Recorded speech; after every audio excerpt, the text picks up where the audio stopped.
నమస్తే, welcome to hit TV. నా పేరు నరేష్. కల్వకుంట్ల కవిత పార్టీ పెడతా అని యూటర్న్ తీసుకుంది. అసలు కల్వకుంట్ల కవిత ఆమెకు కేటీఆర్ నాయకత్వం ఇష్టం లేదా, లేకపోతే ఆస్తి పంపకాల్లో గొడవలు జరుగుతున్నాయి, అందుకే ఈ విధంగా అన్నపైన యుద్ధం ప్రకటించిన తర్వాత కేసీఆర్ కాంప్రమైజ్ చేసి ఆస్తి పంపకాలను సమంగా చేయడం జరిగింది. అందుకే ఆమె ఇక బీఆర్ఎస్లో కేటీఆర్ని తట్టుకోలేక, అంటే అక్కడ ప్రోటోకాల్ ప్రకారం కవిత ముందు పోలేదు కాబట్టి ఇప్పుడు అన్ని జాగృతి పేరుతో నిరసన కార్యక్రమాలు, ధర్నా కార్యక్రమాలు అన్నీ కూడా చేస్తుందని అంటున్నారు. ఇదే అంశం మాట్లాడదాం. మనతో పాటు ప్రముఖ రాజకీయ విశ్లేషకులు, నిర్మాత త్రిపురనేని చిట్టి గారు ఉన్నారు. మాట్లాడదాం. సార్ నమస్తే. నమస్తే. ఇప్పుడు ఇందాక నీ వ్యాఖ్యానం అంతా విన్నానమ్మా. నా స్క్రిప్ట్ వర్క్ ఒకటి జరుగుతుంది, స్టోరీ వర్క్ అలాంటిది ఉందా సార్? స్టోరీ వర్క్ జరుగుతుంది. కొంచెం మీలాంటి వాళ్ళు ఆ స్టోరీ వర్క్లో వస్తే చక్కగా కథనాన్ని బ్యూటిఫుల్గా అల్లగలరు. ఎంత గొప్పగా లేవు కథని మీరు డిస్కషన్ పిలుస్తాను, వస్తే సినిమా కథకి పనికి వస్తుంది తప్పకుండా సార్. ఇప్పుడు కవిత పార్టీ పెడతానని చెప్పింది. ఎవరికి చెప్పింది? నీకు చెప్పిందా? పార్టీ పెడతాని ప్రచారం జరిగింది కదా. నీకు చెప్పిందా? ఎవరన్నా అమ్మాయి నోటితోటి వచ్చిందా? మీరు ప్రచారం చేశారు, అమ్మాయి చెప్పిందా నేను కొత్త పార్టీ పెడుతున్నాను, మా నాన్న దేవుడు, మా నాన్న ఆ పార్టీలోనే ఉంటాడు, దెయ్యాలు ఉన్నాయి, 2 దెయ్యాలు ఉన్నాయి.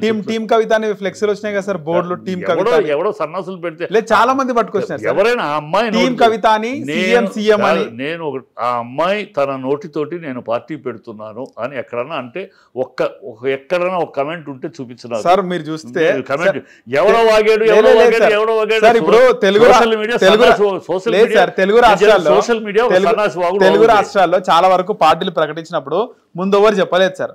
ఆ డేట్ రోజు పార్టీని ప్రకటిస్తారు. ఎవరు పార్టీ పెడతారని వీడు చెప్పి పవన్ కళ్యాణ్ చెప్పే ప్రకటించాడు.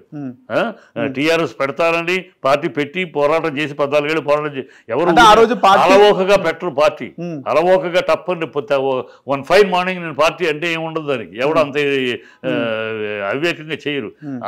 మీరు ఊరినే కథలు పుట్టిస్తే ఎవడో ఆ అమ్మాయి పెడతానంది, ఎవడో మీరే పెడతానని అంది, మళ్ళీ ఆ అమ్మాయి యూటర్న్ అన్నట. ఏమిటి యూటర్న్? అసలు అంటే కదా యూటర్న్.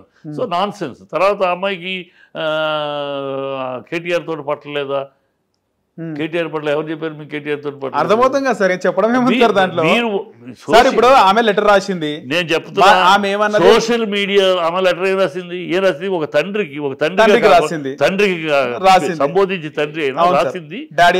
పార్టీ నాయకుడికి, అధినాయకుడికి, పార్టీ నాయకురాలిగా పార్టీ నాయకుడు మాట్లాడిన మాటల్లో మంచిని చెడును విశ్లేషిస్తూ ఒక లెటర్ రాసింది. ఇలాంటి ఒక 200 లెటర్ రాసింది జీవితంలో అమ్మాయి వరకు తండ్రికి. ఎందుకంటే ఆయనతోటి మాట్లాడే ధైర్యం ఉండదు. ఇప్పుడు నేనే ఉన్నాను, నేను ఇంత ధైర్యంగా మాట్లాడతాను, కానీ మా నాన్నగారు ముందు చిన్నప్పటి నుంచి కూడా మా నాన్నగారిని ఏదైనా అడగాలంటే భయం ఉండేది. భయపడి ఏమంటారు, ఆయన మహాకోపిష్టి, ఊరందరికీ తెలుసు మహారథి అంటే విశ్వామిత్రుడితో కోపం అని చెప్పి, ఆయన అంత కోపం ఏమంటారో చిన్నప్పుడు భయం ఉండేది. అందుకని నేను ఒక లెటర్ రాసి నాకేం కావాలో రాసి మా అమ్మకి ఇచ్చి, అమ్మ నానద్దు, అప్పుడు మా అమ్మ నాన్నకి ఇచ్చేది. మా నాన్న ఎస్ అంటే మా అమ్మే చూసేసేది, కాదు అని నన్ను పిలిచారంటే మాకు వణికిపోయేది. అరే పిలిచి ఏం తిడతారో ఏంటో అని భయం ఉండేది. సో అందుకని ఎప్పుడు లెటర్ రాసి ఇచ్చేవాడు. అది ఒక ఇంట్లో ఒక విధానం అయ్యా.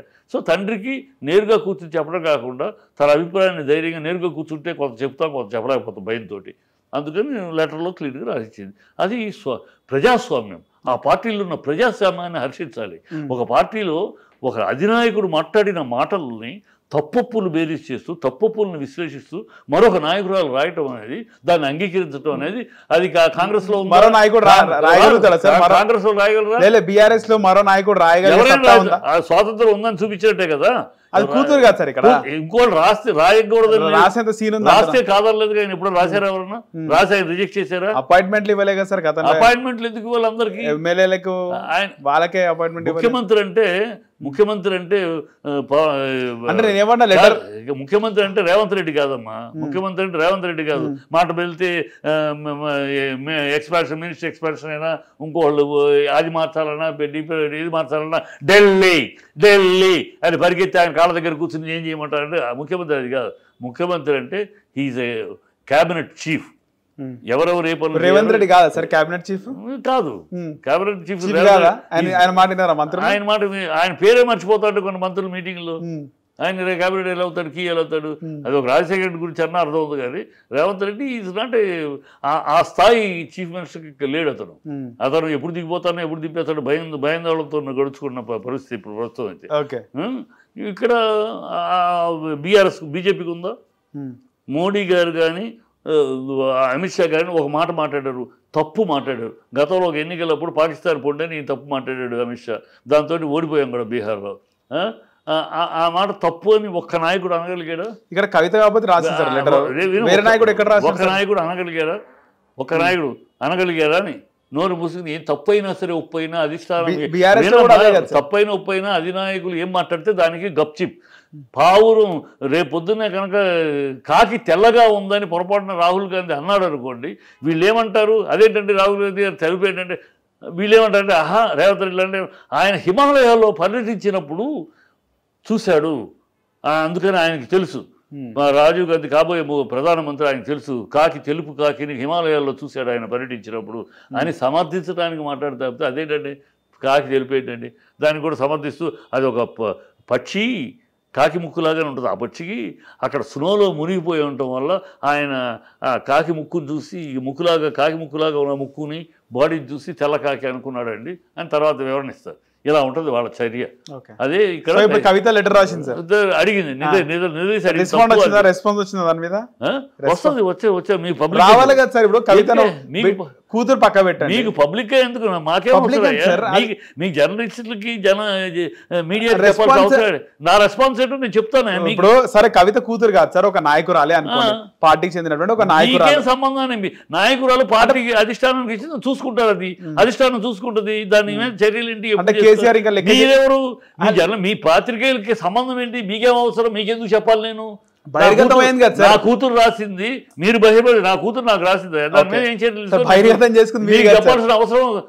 అమ్మాయి రాసింది పార్టీ కోసం రాసింది, మీకు కూడా అనవసరం అవసరం లేదు నాకు. అమ్మాయి వేరే పర్సనల్ విషయాలు రాసి ఉంటే మనకు అవసరం లేదు సార్, పర్సనల్ విషయాలు మనకు అవసరం లేదు.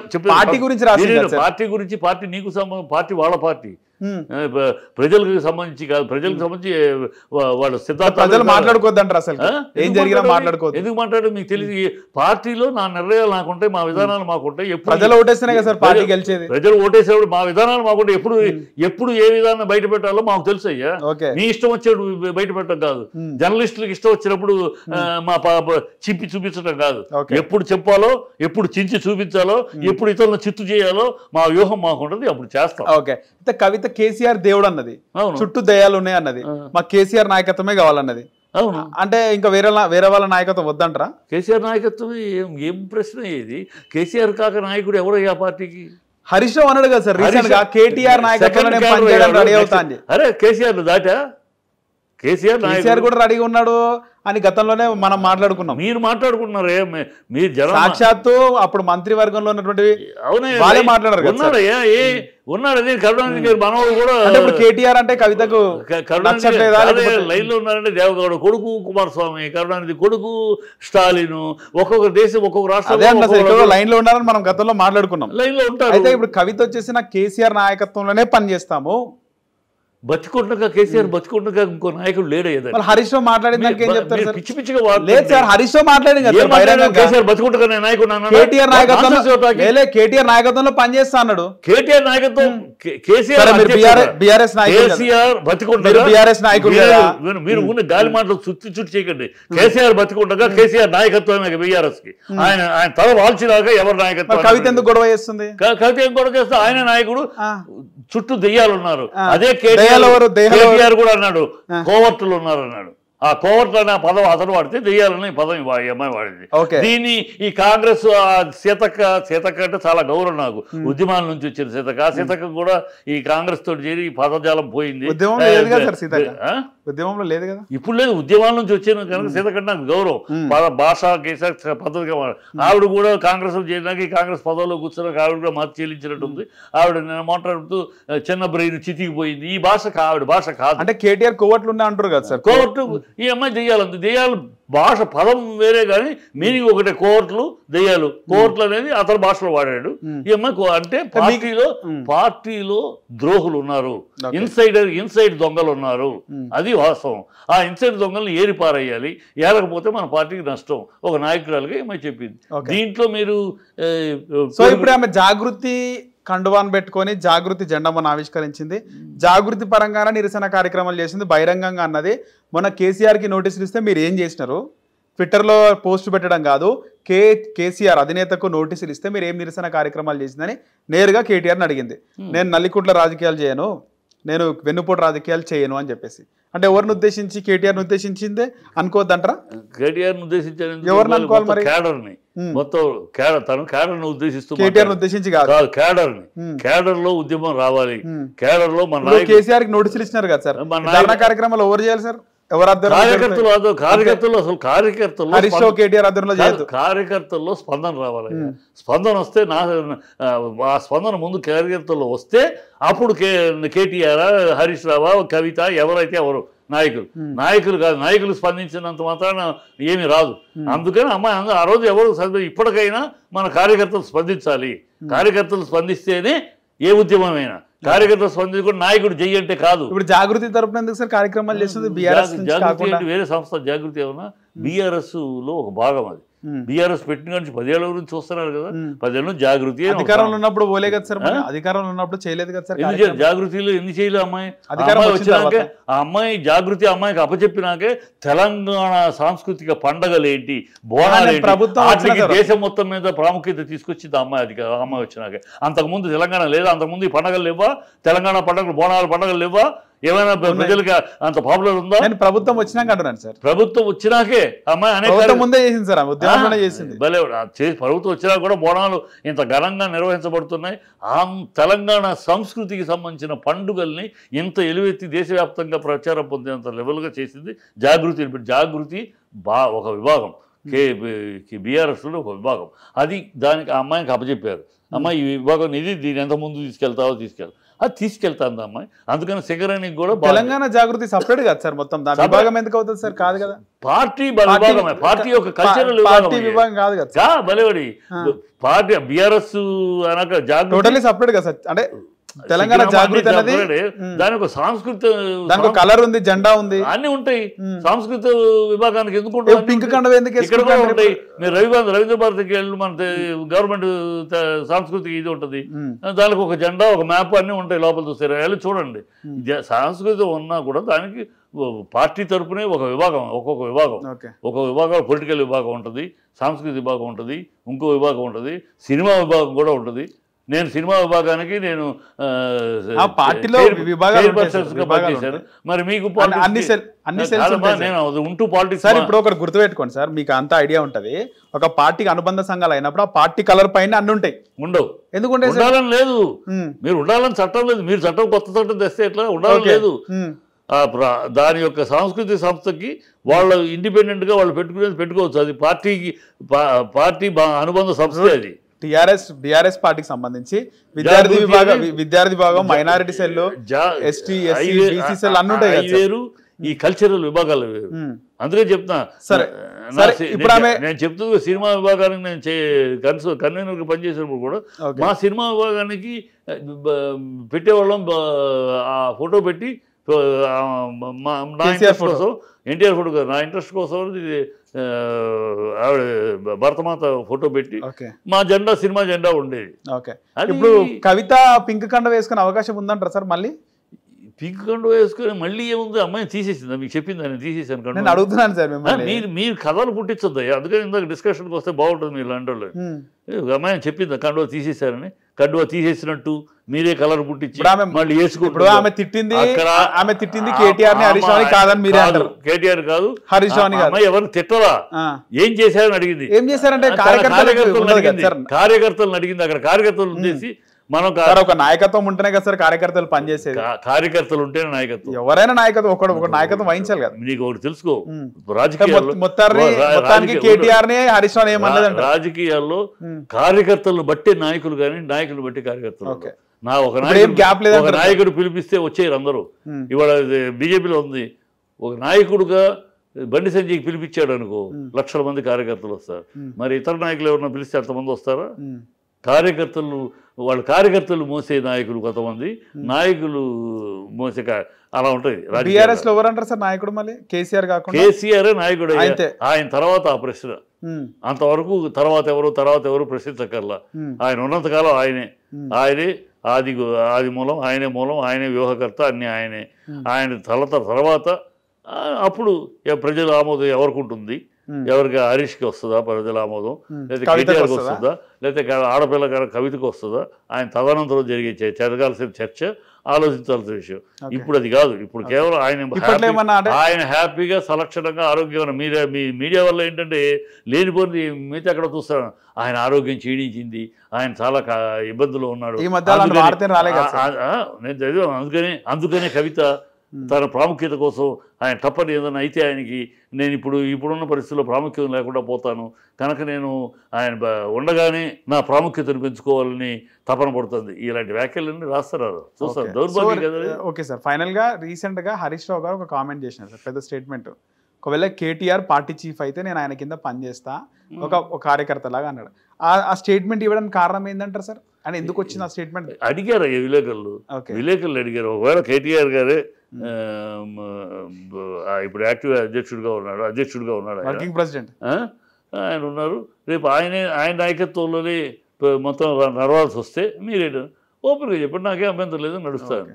వీళ్ళు లిటికేషన్ పెట్టాలని అతనేమన్నా అంటాడేమో, తర్వాత చూద్దాం ఆలోచిద్దాం అంటే అదిగో తర్వాత చూద్దాం అంటే మనసులో వేరే ఆలోచన ఉంది, అందుకనే మాటకు తప్పించుకున్నాడు. ఇలాంటి వ్యాఖ్యానాలు మీ మీడియా చేయడం కోసం, మీకు ఆహారం కోసం అడిగాడు ఎవడు. అందరినీ కలుపుతారా సార్? మీడియాని అందరినీ కలుపుతారా? 90% మీడియా వ్యవస్థ మొత్తం అలాగే ఉంది. మీడియా ప్రతిరోజు వాళ్ళ ఆహారం కోసం కెలకట్టం అంటే మొత్తం అలాగే ఉంది సార్, వ్యవస్థ మొత్తం అలాగే ఉంది. 99% వ్యవస్థ అలాగే ఉంది మన రాష్ట్రం, పర్టికులర్గా మన తెలుగు రాష్ట్రాలు. ఇప్పుడు చూడరాదు, ఆంధ్రలో చూసుకో, ప్రశ్నించాల్సింది ప్రభుత్వాన్ని. సంవత్సరం అయింది వాళ్ళ ప్రామిస్ ఒక్కటి నెరవేర్చలేదు.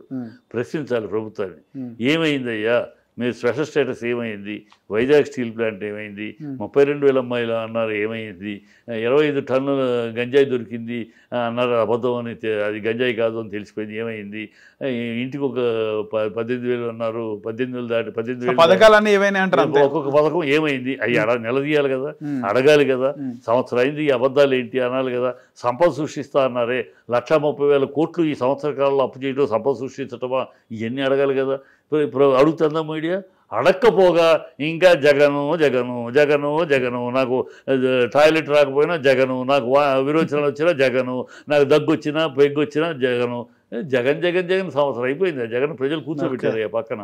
మీరు జగన్ భజన ఎందుకు? మొన్న మహానాడులో చూడు, ఎంతసేపు వాళ్ళని పొగుడుకుంటూ జగన్ తిట్టడం. ఇక్కడ ఒక మంచి పాయింట్ సార్, కొన్ని పార్టీలకు కొన్ని ప్రముఖ మీడియా ఛానళ్ళు సపోర్ట్ చేసినాయి గత ప్రభుత్వాలకు కూడా, కానీ ఆ ఛానళ్లకు వ్యూవర్షిప్ లేదా, ఛానళ్ళని చూసే దిక్కే లేదు. కొన్ని ఛానళ్ళు ఉన్నాయి సార్, పేరు చెప్పదు కదా మనం, కొన్ని ఛానళ్ళు ఉన్నాయి. ఆ విధంగానే సార్ ఒక పార్టీకి వత్తాసు పలికే ఛానళ్ళు ఎప్పుడు కూడా కాలగర్భంలో కలిసిపోతే, కొన్ని కలిసిపోయినా కూడా ఇంకొన్ని కలుస్తాయి. కానీ అంత మీడియా అంతా కూడా అలా ఛానళ్ళ భజననే ఉండదు. నేను 90% అంటున్నాను. ఆ 10%లో నువ్వు ఉన్నామేమో నాకు చెప్తున్నాను సార్. 90% నేను అనుభవంలో చెప్తాను. నేను రోజుకి తెలంగాణలో ఒక ఛానల్ ఉంది, పెద్ద ఛానల్, శాటిలైట్, వ్యూవర్షిప్ లేదు. రోజుకి నేను 5-6 ఛానల్, ఇది నువ్వు 6 వాడేవాడు పొద్దున నుంచి 6-7 ఛానల్ మాట్లాడుతూ ఉంటాను, జూమ్లో మాట్లాడుతూ ఉంటాను, అన్ని ఛానల్ చూస్తాను. వాళ్ళ యాటిట్యూడ్, వాళ్ళ ఎజెండా ఏంటి, యాంకర్ ఎజెండా వాళ్ళు ఏ విధంగా చెప్తున్నారు, వాళ్ళ ఎజెండా అర్థమైపోతుంది కదా. మనం ఈ నిజాలను ప్రశ్నించండి అంటే ఇప్పుడు ఆ విషయం ఎందుకండి, ఆ విషయం కాదు, ఇప్పుడు ఈ విషయం చెప్పండి, అక్కడ తెలిసిపోద్ది. వాళ్ళు దాన్ని ఇన్ఫర్మేషన్ కావాలి, వాళ్ళ ఒత్తాసు పలుకుతారు. దాన్ని మనం విమర్శిస్తే, దాన్ని ప్రశ్నిస్తే, దాన్ని అవాయిడ్ చేయడానికి ట్రై చేస్తారు తప్పితే అది కాదు. సో ఇది జరుగుతుంది. చంద్రబాబు చాకచక్య మీద ఆయన స్కూల్లో తెలంగాణలో రేవంత్ రెడ్డి కూడా నడుస్తున్నాడు. తెలంగాణ అంతే కదా, చంద్రబాబు అంతే కదా, మీడియా మొత్తాన్ని కవర్ చేసుకుని ఒక అబద్ధం ఆడతాడు. ఈ అబద్ధాన్ని 4 పేపర్లు 6 ఛానళ్ళు డ్రాయింగ్ పొద్దున్న సాయంకాలం సార్లు భజన చేస్తారు.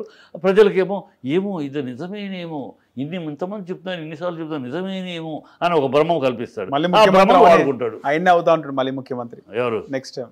అంతకన్నా దౌర్భాగ్యం ఇంకోటి లేదు. తెలుగు ప్రజలు అలాంటి నిర్ణయం తీసుకుని చంద్రబాబును మళ్ళీ రికార్డే కదా సార్, మీ చిన్ననాటి మిత్రుడు అయితే రికార్డు 5 సార్లు పవన్ కళ్యాణ్, నేను చంద్రబాబు పవన్ కళ్యాణ్ కాంబినేషన్లో ఇతను ఒక ఏదో నాలెడ్జ్ ఉన్నవాడు, ఎక్స్పీరియన్స్ ప్లస్ ఈ ఎమోషన్ ఉన్నవాడు, నిజాయితీ ఉన్నవాడు, స్పిరిట్ ఉందన్న, 2 కలిపి ఏదో అయిపోద్దాన్ని. నేను బిగినింగ్లో నీకు కొన్నిసార్లు నీ దగ్గర Pawan Kalyan entry change the direction of the politics అని చెప్పాను. అది ఇప్పుడు మరి మొత్తం చేంజ్ డైరెక్షన్ కాదు, దౌర్భాగ్యం అయిపోయింది.